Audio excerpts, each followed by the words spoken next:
कभी इसे राजपूताना कहा जाता था क्योंकि यहाँ राजा नहीं योद्धा पैदा होते थे। किला एक कहानी कहता है और हर हवा में इतिहास की गूंज सुनाई देती है। आज हम बात करेंगे उस राज्य की जिसका नाम सुनते ही गर्व सीना चौड़ा कर देता है, राजस्थान। भारत की उस धरती को नमन जिसे दुनिया राजाओं की भूमि के नाम से जानती है। यह वही राजस्थान है जो 30 मार्च 1939 को अस्तित्व में आया और आज क्षेत्रफल के हिसाब से भारत का सबसे बड़ा राज्य कहलाता है। उत्तर पश्चिम भारत में स्थित यह राज्य अपनी वीरता, संस्कृति और विरासत के लिए पूरी दुनिया में प्रसिद्ध है। इस राज्य की राजधानी है गुलाबी नगरी जयपुर, जहां की हर सड़क, हर इमारत राजसी वैभव की कहानी कहती है। राजस्थान का कुल क्षेत्रफल 3,42,229 वर्ग किलोमीटर है। यह राज्य पंजाब, हरियाणा, उत्तर प्रदेश, मध्य प्रदेश और गुजरात से घिरा हुआ है और अपनी भौगोलिक विविधता के लिए जाना जाता है। राजस्थान की आत्मा इसके इतिहास में बसती है। कभी इस धरती को राजपूताना कहा जाता था, जहां राजपूत राजाओं ने सम्मान, स्वाभिमान और धर्म के लिए अपना सर्वस्व न्यौछावर कर दिया। चित्तौड़गढ़ और कुंभलगढ़ जैसे किले आज भी उन बलिदानों के मौन साक्षी बनकर खड़े हैं।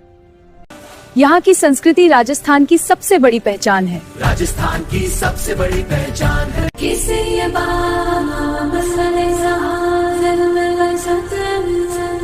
यहाँ हिंदी मुख्य भाषा है, लेकिन हमारी बोलियां हाँ, मारवाड़ी और बातें बिलवाड़ी में खास करके जीवंत वाली है। भौगोलिक रूप से राजस्थान अद्भुत विरोधाभासों का राज्य है। एक ओर थार मरुस्थल की सुनहरी रेत है तो दूसरी ओर अरावली पर्वत श्रृंखला राज्य खड़ी दिखाई देती है। पर्यटन के क्षेत्र में राजस्थान भारत के सबसे प्रमुख राज्यों में शामिल है। जयपुर के महल, जैसलमेर का रेगिस्तान, उदयपुर की झीलें, रणथंभौर व सरिस्का जैसे राष्ट्रीय उद्यान हर साल लाखों पर्यटकों को अपनी ओर आकर्षित करते हैं। आज का राजस्थान सिर्फ इतिहास और पर्यटन तक सीमित नहीं है। यह राज्य कृषि, पशुपालन और खनिज संपदा के लिए भी जाना जाता है।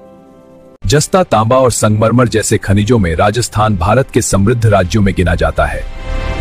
नए प्रशासनिक पुनर्गठन के बाद राजस्थान में अब कुल 50 जिले हैं, जिनमें 19 नए जिले शामिल किए गए हैं। यह बदलाव राज्य के विकास और बेहतर प्रशासन की दिशा में एक बड़ा कदम माना जाता है। राजस्थान सिर्फ एक राज्य नहीं है, यह साहस की परंपरा है, यह संस्कृति की पहचान है और यह उस भारत की आत्मा है जो कठिन परिस्थितियों में भी मजबूती से खड़ा रहता है।